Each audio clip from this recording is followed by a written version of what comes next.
这是你的吸血鬼，它正在慢慢的靠近你。你把脖子伸过去，它把犬牙伸过来。哎呦！随着一声哀嚎，你的吸血鬼捂住了它的嘴。你知道它要蛀牙了，但没有关系，它可以吸点别的。你跨了上去，关上了灯。回想一下，你印象里的吸血鬼长什么样子？无论男女，身着华装，皮肤白皙，住在城堡里，像是一群中世纪贵族。他们怕阳光，躺在棺材里。更重要的是，他们的犬牙会变长，像蛇一样爬上人的脖子，咬你一口，喝你的血。如果不幸被一只吸血鬼缠上，那你这辈子吃水饺的时候就没有打算了。好消息是，被某些特定族群的吸血鬼咬过，你就成为了血仆，和你的主人一起跟月圆之夜的狼人 battle 吧。无论如何，你最好祈祷你的吸血鬼没有蛀牙，不然视频开头那一幕就要经常发生了。首先必须要声明的是，吸血鬼作为一种生物肯定是不存在的。如果真的存在只能吸血的生物，还能通过吸血繁衍，那结局一定是除了这个生物之外的任何生物都灭绝了，不是被吸死了，就是被同化了，除非他们开发了十分先进的豢养血奴机制，并且一直秉持可持续发展理念。根据2006年美国物理学教授艾弗提米奥计算，在公元1600年的1月1日，地球上的居民总数大概是5.37亿人。假设世界上第一个吸血鬼出现在这一天，并且每个月平均吸食1个人的血，那么到1600年的2月1日，世界上的吸血鬼数量将会增加到2名。随着时间的推移，吸血鬼的数量会逐渐增加。这样一来，只需要2年半的时间，地球上所有人都会变成吸血鬼。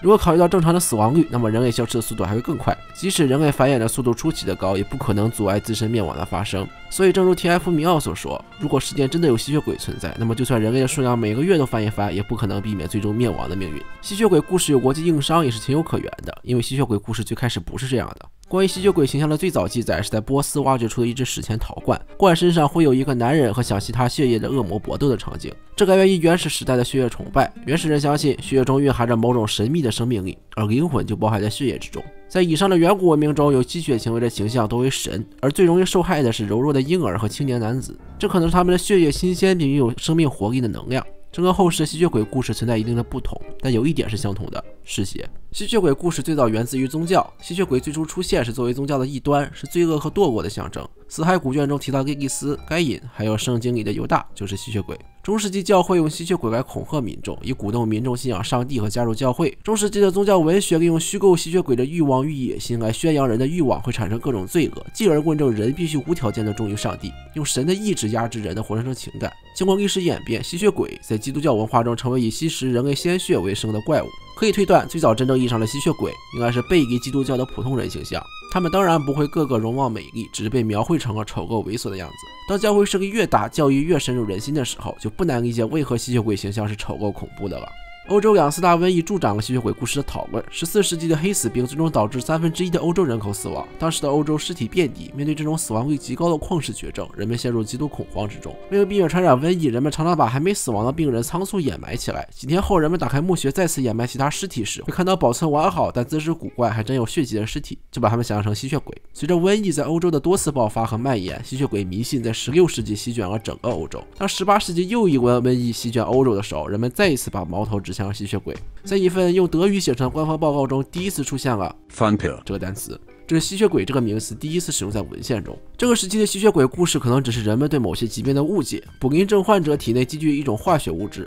卟啉可为阳光转化成腐蚀性的食肉性毒素，因此卟啉症患者白天从不冒险射出族外。这种病如果不治疗，会导致人体变形，最终变成人们想象中能复活的僵尸那样恐怖的畸形。患者的嘴唇和牙床受到腐蚀，露出红红的牙根，皮肤上斑痕密布。患者由于贫血，肤色像僵尸般惨白。因为贫血能够通过输血治疗，在欧洲中世纪的黑暗时代，卟啉症患者可能通过饮血这种偏方来治疗。中世纪黑暗时代的欧洲没有一个强有力的政权来统治，封建割据导致频繁的战争，人们生活在毫无希望的痛苦中。人们在科学和医疗都不发达的情况下，对他们所不了解的病症进行了自圆其说的解释。但我们大体可以总结出吸血鬼的3个基本特征：第一，吸血鬼需要吸血延续生命；第二，吸血鬼是有实体存在的；第三，被吸血或者死亡会变成吸血鬼。如果说之前的吸血鬼故事是宗教团体用来吓唬普通人的童话故事，那么工业时代的吸血鬼就是新兴资产阶级发起的文化进攻。工业革命时代的吸血鬼基本上就是标准的现代吸血鬼形象，充满绅士风度的邪恶贵族，举止优雅，文质彬彬，穿着正式的晚礼服，披着宽大的披风，一改往日吸血鬼恐怖可憎的模样。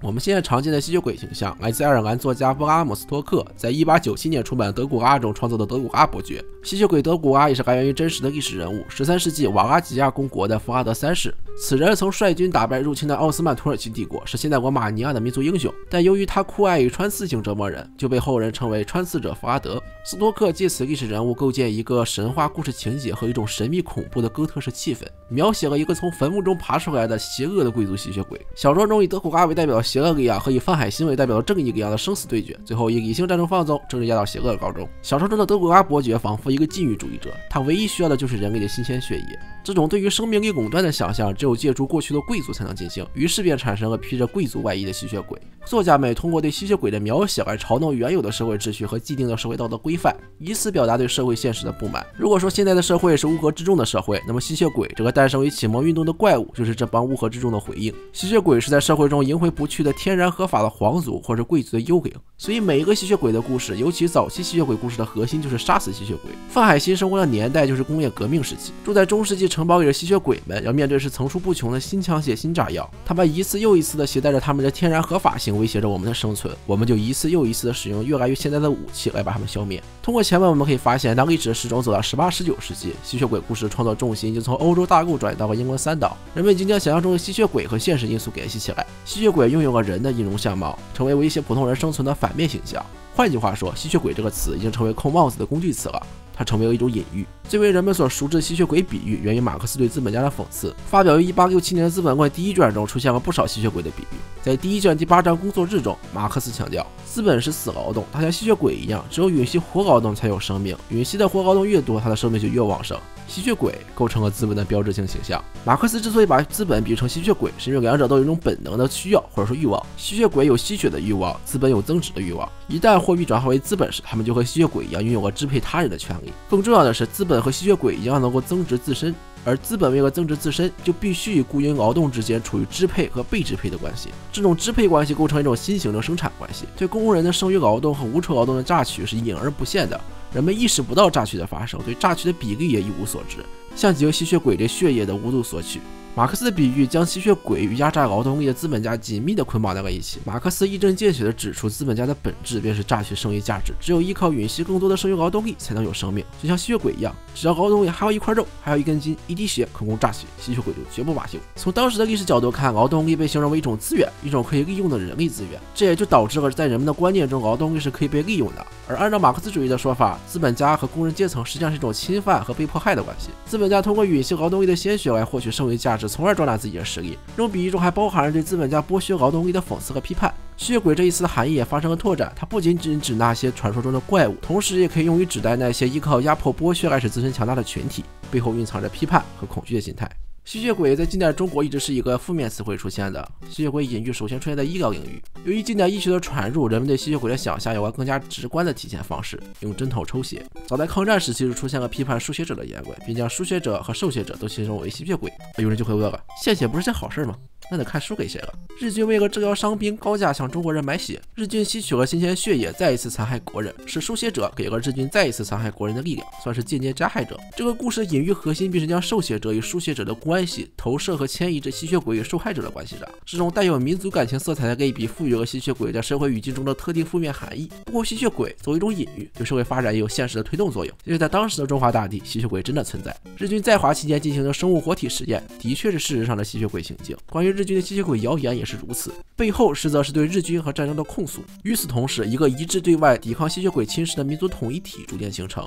抽血和注射对于人的身体来讲都是具有侵入性的行为，针头需要扎破人的皮肤，刺进血管抽取血液，或者向体内注射血液。这种侵入打破了身体的平衡与安全，将作为单独个体的生命纳入随时可被置换与循环的体系当中。人体内的血液也随之变成了一种社会化的资源，它可以被买卖，可以用金钱来置换。生命人可以用金钱来购买血液，而穷人也可以通过卖出自己的血液来换取钱财。这个时候的输血已经完全脱离了原有的医疗手段含义，在整个社会层面产生隐喻的内涵。这时的输血并非指医疗上的输血治疗，而是将血液誉为社会中的财富。豪门资本通过各种途径来榨取国民的财富，并用于充实自己。至此，血液的象征意义正式形成了，这也为吸血鬼隐喻的形成提供了想象的基础。因此，吸血鬼这个隐喻从那时开始就更多的是被用在了政治方面。去知网上翻合订本会发现很多有意思的政治笑话，战国初期骂地主搞财是吸血鬼，文化大发展时期骂走资派是吸血鬼，等到4只螃蟹下个锅又开始骂他们是吸血鬼，直到现在，吸血鬼在公开语境下仍然是一句骂人的话。央视的评委委员会骂余额宝是吸血鬼，应该被旗帜鲜明的抵制。胡谦主编的老东家也就可以锐评美国世界战争疯狂敛财的吸血鬼了。麦考夫和约翰逊指出，隐喻在本质上是概念问题，是我们主要的理解手段之一，在构建社会和政治现实中起到了主要的作用。从政治传播的角度来看，吸血鬼作为一种隐喻修辞，具有重要的认知功能、象征功能和导向功能。这种政治词汇和隐喻有时候具有巫术般的魔力，将人民变成为吸血鬼所吮吸干血液的受难者群体，显然更易于激发民族仇恨和反抗，更具有政治动员功能。而吸血鬼的隐喻把社会矛盾从人体所切身感受到的痛苦联系起来，在这个过程中将吸血鬼群体打向了人民尊重的对立面，从而抹去了个人与政治的疏离感，每个人都成为打倒吸血鬼队伍中的一员。显然，这样的政治隐喻对于形成国家认同、进行政治教化以及政治意识形态宣传都具有重要的意义。如果我们梳理吸血鬼故事的历史发展与严格，可以发现，吸血鬼的形象大体经历了恶鬼、帅鬼、普通鬼3个阶段变化。吸血鬼和普通人之间从二元对立到尊重差异，最后到和谐共处。唯一没变的就是吸血鬼故事的作用逻辑：恐惧的力量。影视剧里的吸血鬼在寻根的过程中一直在追问自己：我们是谁？我们从哪里来？我们生存意义是什么？人们一直梦想像神一样不朽，吸血鬼就是这样一种不朽的生物。但不朽的代价是什么？获得了神才能获得永生，却永远不可能生活在阳光下。人类生命中短暂的美好成为了吸血鬼可望而不可及的梦想。人们渴望永生，源于对未来的不可预知，或者说是对不确定性的恐惧。吸血鬼可以永远摆脱这些烦恼，即便海枯石烂，吸血鬼容颜永驻。但这值得吗？吸血鬼是人们长期创造形成一种精神产物，也是社会历史的沉淀物。吸血鬼是假的，但恐惧是真的。吸血鬼不需要真的存在，只要人们相信吸血鬼真的存在就可以了。这也不难解释吸血鬼故事是如何从吓唬人的变成被人吓唬的了。因为随着社会的发展，导致二元对立的等级顺序已经被颠覆了，人们已经不怕什么吸血鬼了，吸血鬼也不再依靠真的吸血而生存。太阳已经落山了许久，在这个漆黑的夜里，不敢看见阳光的吸血鬼们从坟墓里爬了出来。我们的后花园并没有什么能够自己产生阳光的植物，也没有涂满大蒜的牧师尖体十字架。在这个娱乐至死的时代，吸血鬼更不会自己挂在路灯上。现在他们从棺材里爬出来了，大概也是时候让他们睡回棺材里了。这次他们最好睡得久一点，希望他们还是做个人吧。为什么吸血鬼最害怕蛀牙？因为对于吸血鬼来讲，牙是他们最重要的武器。他们靠牙吃饭，靠牙繁殖。更重要的是，那对牙代表着吸血鬼支配普通人的权利。当吸血鬼的牙齿不再锋利，也就丧失了那份地位上的优越感。无论是在想象还是现实中，当吸血鬼被我们压在身下，解开衣服扣子的时候，不要忘了听听他的耳边告诉他：